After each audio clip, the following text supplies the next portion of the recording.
Okay. This evening we are looking in Jeremiah chapter 5.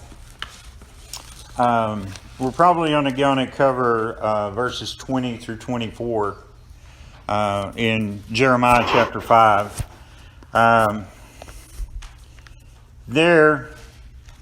Beginning in verse 20, it says, "Declare this in the house of Jacob and publish it in Judah, saying, Hear now this, O foolish people, and without understanding, which have eyes and see not, which have ears and hear not. Fear ye not, saith the Lord. Will you not tremble at my presence, which have placed the sand for the bound of the sea by perpetual decree, that it cannot pass it? And though the waves thereof toss themselves, yet can they not prevail. Though they roar, yet can they not pass over. But this people has a revolting and rebellious heart. They are revolted and gone. Neither say they in their heart, Let us now fear the Lord our God, that giveth rain both the former and the latter in his season. He reserveth unto us the appointed weeks of the harvest." It is amazing, and I think I told someone yesterday, I just don't understand how some people can just turn their back on God. And some who have said in the past that they were a believer and that they went to church and that they did a lot of things, and they just make an about face and turn away and walk away from Him. I don't understand that. I can understand being backslidden. I can understand being away from the Lord. But just making an about face and not having anything to do with God or His people or church or anything else, I just don't understand. But right here we see that they have a revolting spirit. They have a revolting spirit. And what is it about God that is so revolting? I mean, why do they want to revolt against God? Because He has too many rules? Is He kind of like a kid? You know, they tell us on the school bus, they said, one time they tell us, these are the rules, and they said, don't have too many rules. Okay? I agree.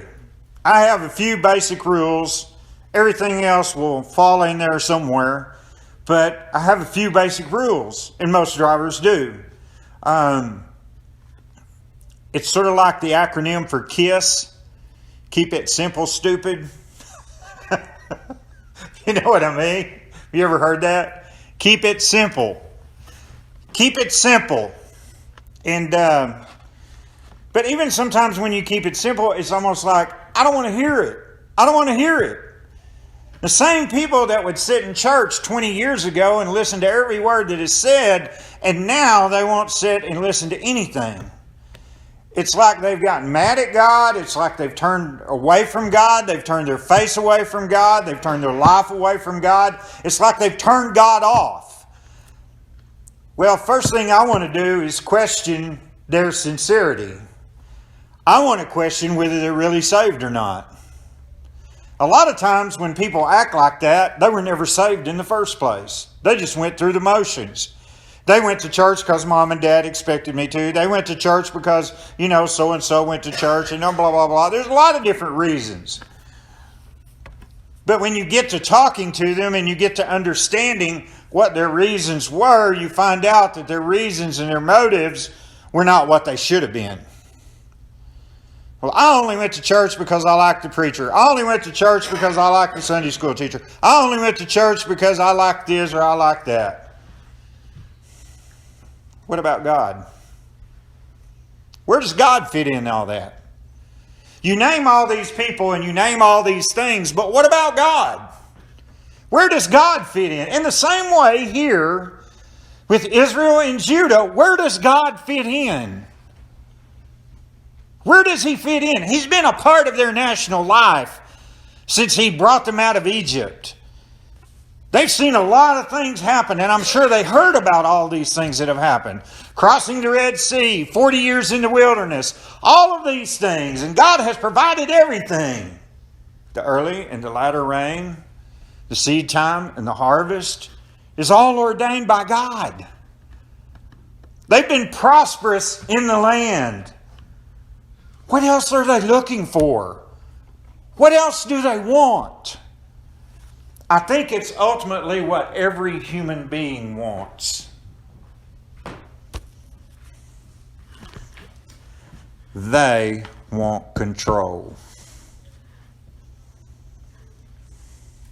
My body, my choice. My life, my choice. Well, you're absolutely right. And you can believe that way and be wrong and die and go to hell. And that's exactly the way it is. People say, how can it be that simple? Heaven or hell? It is. Read the Bible. What does the Bible say? Heaven or hell? Which is it going to be? Right now, these people are needing to make a decision. Jeremiah, I'm sure, is having a hard time prophesying all these things to people that he's known all of his life. Some of them are his own kin folks. You know, they always said that a prophet is without respect in his own country or his home or his hometown. I've only known of one or two preachers who have actually been able to go back and pastor their home church. Most of the time it never works.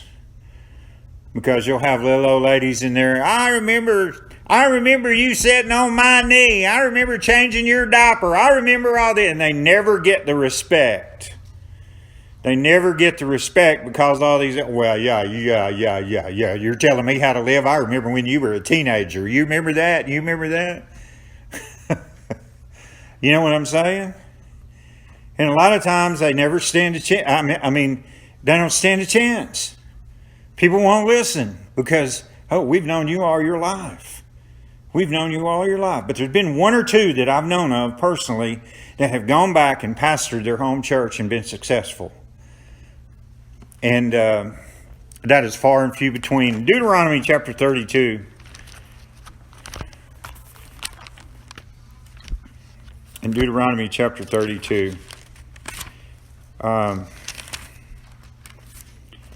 And this is part of Moses' song.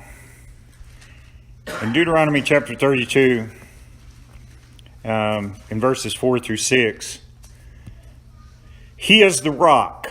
His work is perfect, for all his ways are judgment. A God of truth and without iniquity, just and right is he.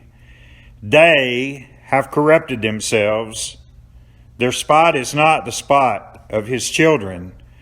They are a perverse and crooked generation. Do ye thus requite the Lord, O foolish people, and unwise? Is not he thy father that hath bought thee? Hath he not made thee and established thee? Has he not done these things? Yes. Yes, he has done these things. But he said that the spot is not of the children. The spot comes from what? What is the main problem all the way through the Old Testament? Besides sin, idolatry. Idolatry. The spot is not from his children. The spot. Remember what Joshua said? Choose ye this day whom you will serve. The gods on the other side of the flood. The gods in the land in whom you dwell. But as for me and my house, we will serve the Lord. In Joshua 24:15. Yeah, as for me and my house, we will serve the Lord. You know, there needs to be a resolve in God's people. And that resolve is that we're going to worship and we're going to serve God regardless.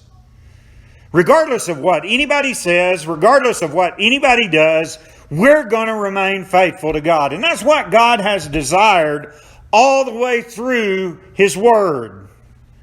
Is that His people remain faithful to Him. Because let me tell you, God is faithful to you. Anytime you call on Him, He's there. You don't have to wait. He's listening every moment of every day. He provides for you everything that you need. So we need to be faithful to Him because He is faithful to us. And Jesus was faithful to His Father, even all the way to the death on the cross of Calvary. He was faithful. Jesus never turned His back on the Father. Jesus never walked away and said, it's too hard, I can't do it. Jesus never gave up.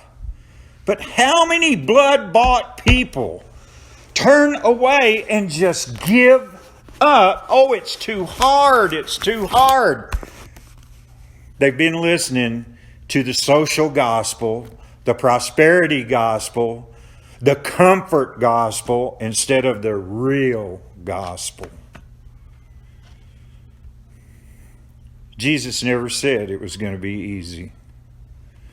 He said, blessed are you when men shall revile you and persecute you and say all manner of evil against you, falsely for my name's sake. Blessed are you.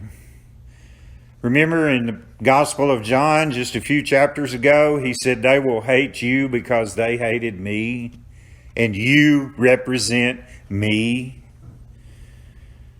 But you know what? When people slam the door in our face, when people turn away and don't like us, we take it personally. If we're discussing the Scripture and if we're talking to them about their soul, we don't need to take it personally. They're turning away from God. They're turning away from God. They're turning away from you as His witness because you're witnessing of Him. Peter also said, think it not strange that we have to suffer. That some people don't like to get out of their comfort zone.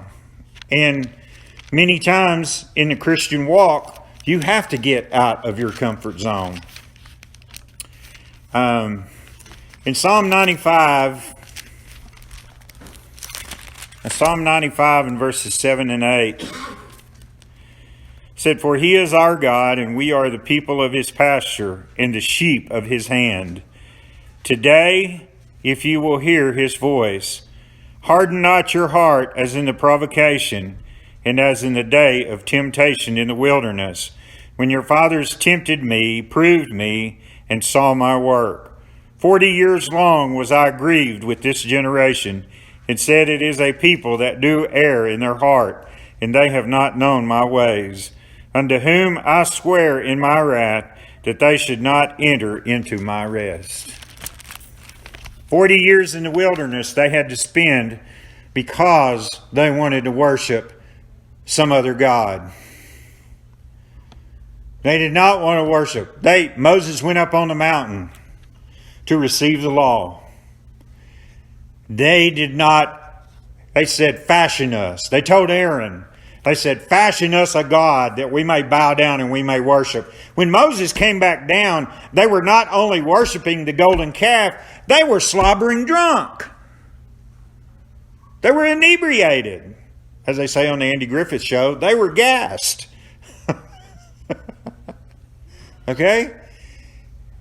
And they were dancing around and acting strange and weird and everything else and bowing down to this golden calf. Do you not think that infuriates God? Yes, it does. It absolutely infuriates Him when we take something, another god or another thing, and we put it in place of Him in our lives. I believe it infuriates Him. And yet people will throw their hands up and say, well, what did I do? I'm just doing what everybody else does. If everybody else took a gun and put it to their head and blew their brains out, would you do the same? Do you always just follow what everybody else does? You need to follow what God says, not what everybody else does. That's a young people's thing, isn't it?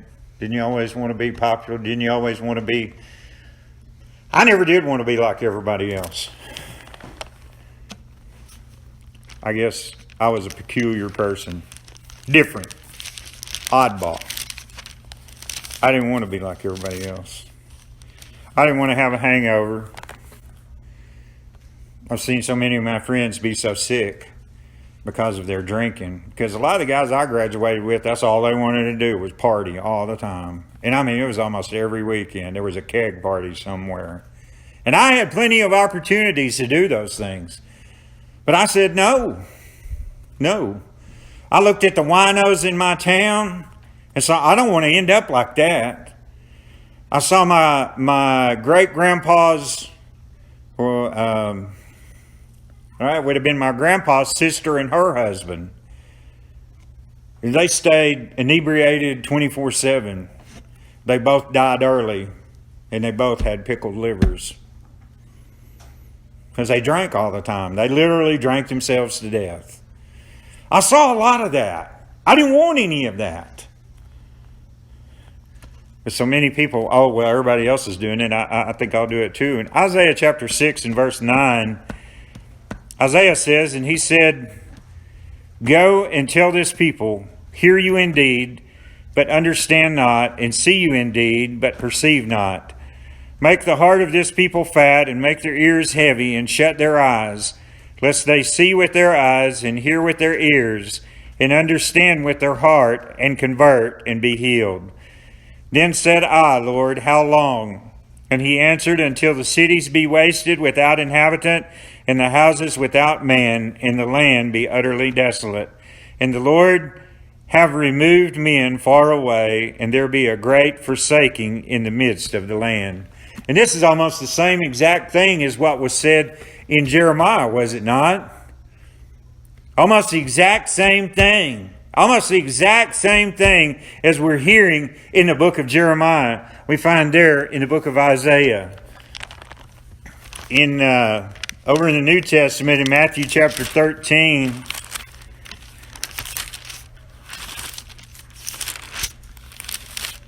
I keep hearing something. I don't know if it's on the call or... Yeah, it may be. Matthew 13, 10 through 17. Jesus says, "And the disciples came and said unto him, Why speakest thou unto them in parables? He answered and said unto them, Because it is given unto you to know the mysteries of the kingdom of heaven, but to them it is not given. For whosoever hath, to him shall be given, and he shall have more abundance. But whosoever hath not, from him shall be taken away, even that he hath. Therefore speak I to them in parables, because they seeing see not, and hearing they hear not, neither do they understand. And in them is fulfilled the prophecy of Isaiah, which saith, By hearing you shall hear, and shall not understand, and seeing you shall see, and shall not perceive. For this people's heart is waxed gross, and their ears are dull of hearing, and their eyes have closed, lest at any time they should see with their eyes, and hear with their ears, and should understand with their heart, and should be converted, and I should heal them. But blessed are your eyes, for they see, and your ears, for they hear. For verily I say unto you, that many prophets and righteous men have desired to see those things which you see, which you are seeing right now, and have not seen them, and to hear those things which you hear, and have not heard them. Many prophets and righteous men have desired. What was Abraham looking for?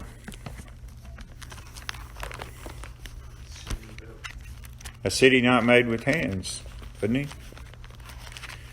Hebrews chapter 3. In Hebrews chapter 3.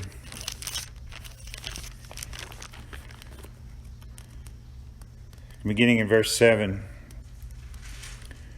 Wherefore, as the Holy Ghost saith, Today, if you will hear his voice, harden not your hearts as in the provocation, in the day of temptation in the wilderness, when your fathers tempted me, proved me, saw my works 40 years. Wherefore I was grieved with that generation, and said, They do always err in their heart, and they have not known my ways. So I swear in my wrath, they shall not enter into my rest. Take heed, brethren, lest there be in any of you an evil heart of unbelief in departing from the living God. But exhort one another daily while it is called today, lest any of you be hardened through the deceitfulness of sin. For we are made partakers of Christ, if we hold the beginning of our confidence steadfast unto the end. While it is said, today, if you will hear his voice, harden not your heart as in the provocation. For some, when they had heard, did provoke, howbeit not all that came out of Egypt by Moses. But with whom was he grieved 40 years? Was it not with them that had sinned, whose carcasses fell in the wilderness? And to whom sware he that they should not enter into his rest, but to them that believed not? So we see that they could not enter in because of unbelief. And the reason that people cannot go to heaven is because of unbelief. Unbelief. Unbelief, plain and simple. You mean all I have to do is believe in the Lord? Yes, but the Bible says that you believe with your heart. There's a big difference in believing with your head. There's a big difference in just acknowledging. There's a big difference in just knowing and really knowing. You know what I mean? Some people miss heaven by 18 inches. That's the distance from the brain to the heart. They know a lot of stuff up here, but they don't know anything here. And it's really sad that people don't really have a lot of convictions. I mean, you just look at families today. There's a lot of families that, I mean, some of them would just sell each other out in a moment's notice. And it's really sad. It used to be the old saying that blood was thicker than water. I wouldn't doubt what that saying needs to be turned around, that water is a little bit thicker than blood anymore. People used to be there for each other in their family.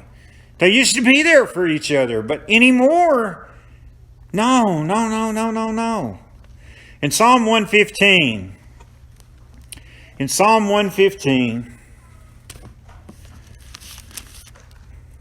I'm going to begin in verse 4.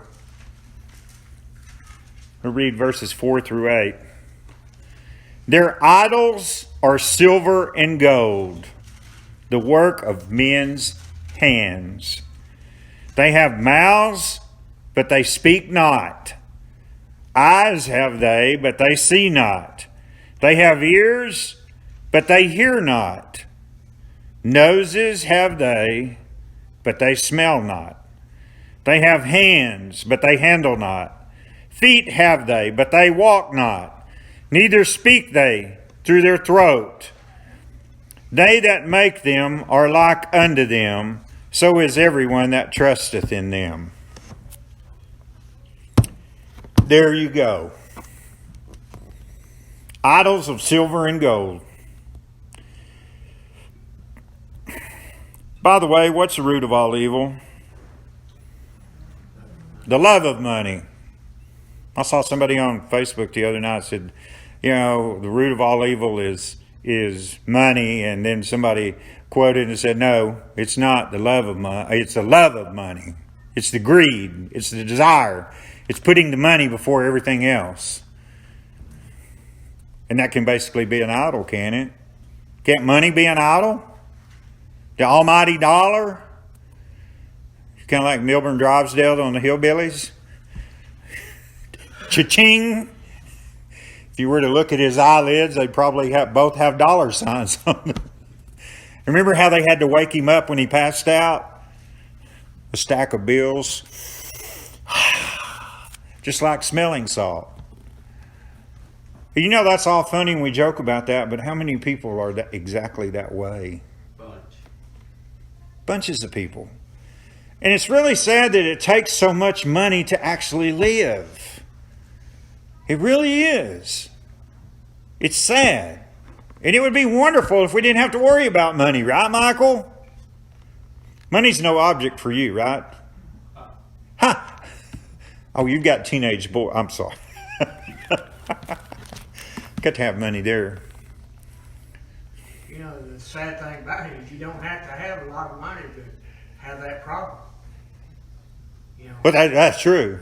That's true. because there's a lot of people don't have a whole lot, but really, you know, that's their main focus is on Yeah. the money.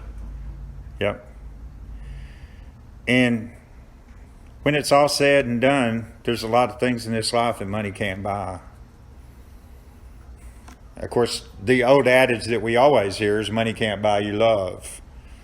Okay? But money can't buy you God. It can't buy you a lot of things.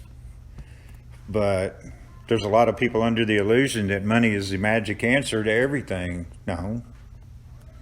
No, God is that answer. God is that answer to everything. But he has requirements. And that's what people don't like. There should be no prerequisites. I didn't make the rules, okay? God did. And when you stop and think about it, who else could give you eternal life and pay that price that you could never ever pay, and then provide it to you freely? No strings attached. You don't have to pay Jesus. You don't have to pay God to be saved. Do you? You couldn't write a check big enough. There's not enough money. There's not enough silver and gold and precious stones in the entire world to pay for one soul or to buy one drop of Jesus' blood. But you've got a lot of charlatans out there. You've got a lot of what we call faith healers and everybody else that will have you to believe if you send money to them, then God will bless. How does me sending money to you bless me? If I take money away from my family, if I take money away from my church, if I take money away from my obligations and give to you, how is that going to bless me? All it's going to do is bless you. And that's all they're out to do. Many of them, that's all they're out to do is just line their pockets. They did an investigation to one of those guys back in the 90s. I don't even remember who he was. I don't remember his name, but he was on TV all the time. And he was headquartered out of Tulsa, Oklahoma. And one of these news programs, what is the one that comes on? 48 Hours or something like that.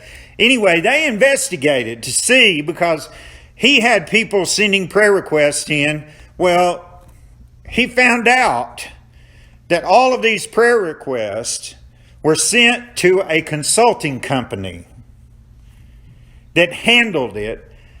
And the envelopes were opened. The money was taken out. And you know where the prayer requests were? In the dumpster out behind the building. And that they exposed him about that was all he was about. And many people had poured their heart out. And I remember the couple that told me that their son couldn't walk or something. I don't remember, something happened to him or he was born that way. And they went to Oral Roberts. And the first question out of his mouth is, how much money have you got? And these people told the Oral Roberts organization what all they had, all of their assets, everything, and they were told it's not enough. I don't know about you, but to me, that's just as plain as the nose on anybody's face. That's all they're about, is the money. They don't care about healing that boy. You see, the kind of healing that Jesus did, he just touched and spoke to people and they were healed. He never charged them a dime. And I always said if Oral Roberts was really who he claimed to be and really represented God, he'd go empty every hospital bed in Tulsa, Oklahoma. He'd go heal everybody. But he's not of God. He's of Oral Roberts. Of course, I guess Oral's dead now. Richard Roberts. And I hadn't heard anything about him in a long time. But you know, for years, they were a big deal. But that's what they were all about. I was on the ORU campus twice. And I went all around that campus. And I looked at every plaque on every building. And it said to the honor and glory of Oral Roberts, of this and that. Not one thing did I ever find that said to the honor and glory of God. Yet they will have you to believe when they get on TV and radio and everything else that we represent God. How do you represent God? It's kind of like the bakers. Tammy Faye, the one that had to chisel the makeup off. And Richard. Was it Richard? Jim. No, it wasn't Richard. It was Jim. Jim. I understand he's still doing some kind of work in Florida. She's dead. I understand he's still doing some kind of work in Florida. And they investigated them and they found out that all that money had been funneled into building those big, elaborate buildings that they had over there. It wasn't going to any of these mission fields or anything else. So man, a lot of times is under the grand illusion that if I do this, then this will please God. And what they want to do is they want to go out here and do their own work, put their own name on it, and then they want God to bless it. How does that work? It doesn't. It may work for a little while. And to our human eyes, it may seem like it works. But to God, it doesn't work. It's not according to Him. You say, well, you're saying it's God's way or the highway. All I'm saying is it's God's way or you're going to die and go to hell. Plain and simple. Right? You know, the one thing that Evangel Temple over there that I've ever known that they've really had right was that heaven or hell drama that they would do around Halloween. And I've heard a lot of people that said they went to that heaven and hell drama and that it was, as far as they could tell, it was pretty realistic. Heaven or hell. And I know that thing we went to, I don't, did any of y'all go with us? Did you go with us, Michael? That one year that we went over there, remember when they had the girl in the hospital bed? So that had supposedly been in the wreck and everything. I mean, all that, it was really good. It was really good. But you stop and think about that. You know, people don't want to think about the reality. How are people dull of hearing?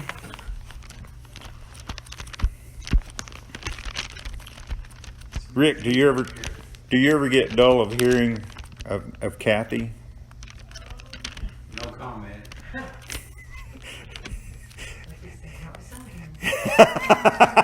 He pleads the fifth on that. I felt her eyes on me. I saw either a television show or a movie one where this guy's wife would be talking in the car and he'd pull his ear and that would turn her off. You know, I think a lot of times that's what we do with God. Yep. You know, it's not that we don't. It's not so much that we don't hear, but we don't pay attention. We don't benefit from it. We don't really listen. Listening, to me, and this has always been my definition of listening. Listening involves involvement. It means that you're actually listening and thinking about what's being said and maybe applying it. How does this apply to me? How does this, or whatever. Hearing, you can hear a lot of things. You ever been in a crowded place and everybody was talking all at once? How about a family reunion where everybody's got something to say and everybody tries to say it at once?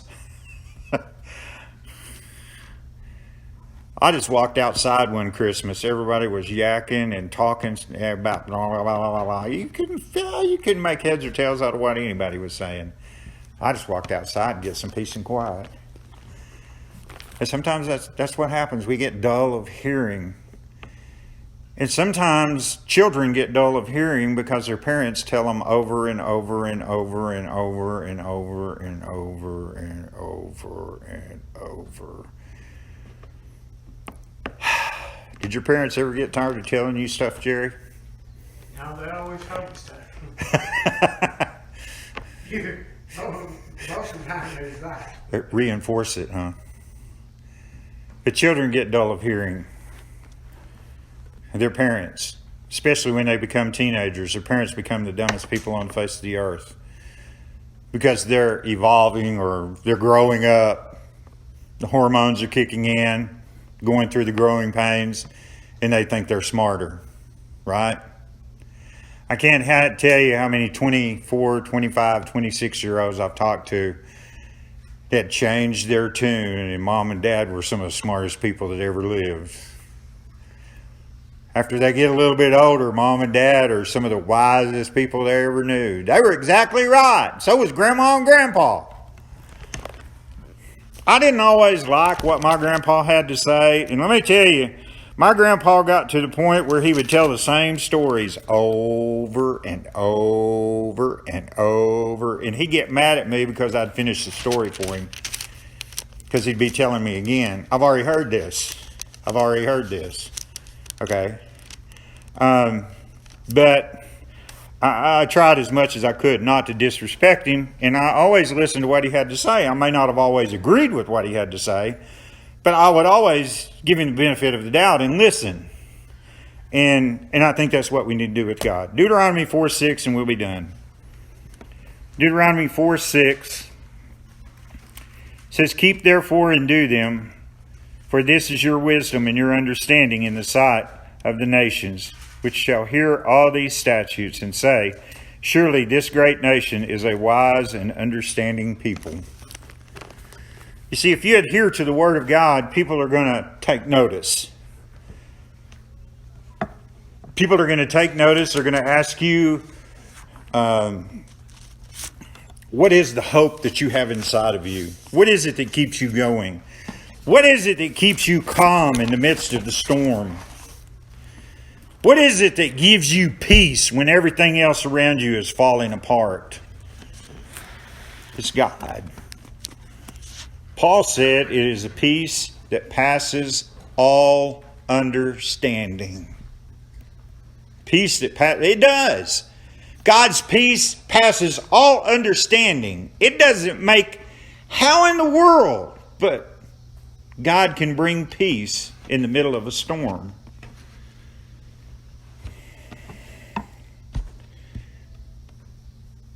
And I'm not trying to be morbid or anything, but if you've seen people that you know and love battle with cancer and get to the point where they're dried up, shriveled up, and all they want to do is die because they're tired of hurting. And then they do pass away. And it's always when people come to the visitation, oh, they look at peace. They're not hurting anymore. They are at peace.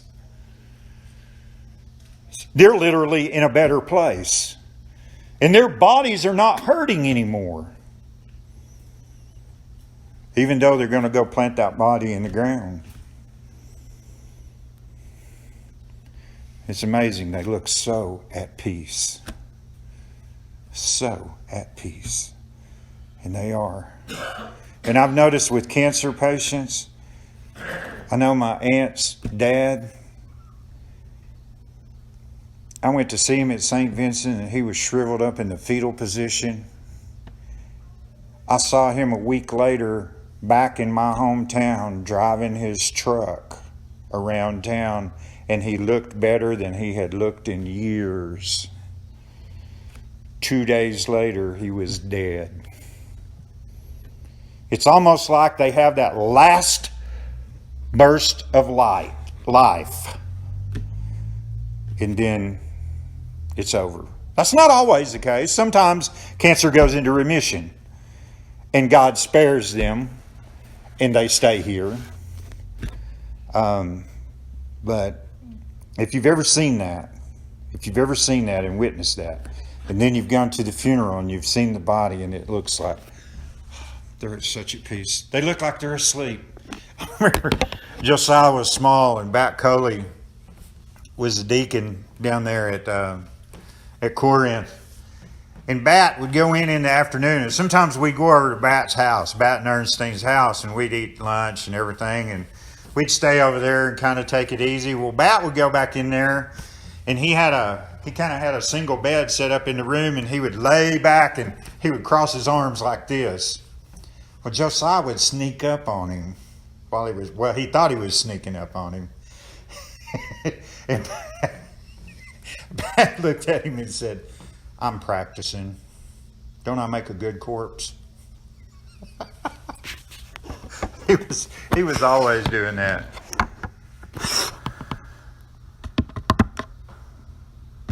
But everything gets to be a life or death situation.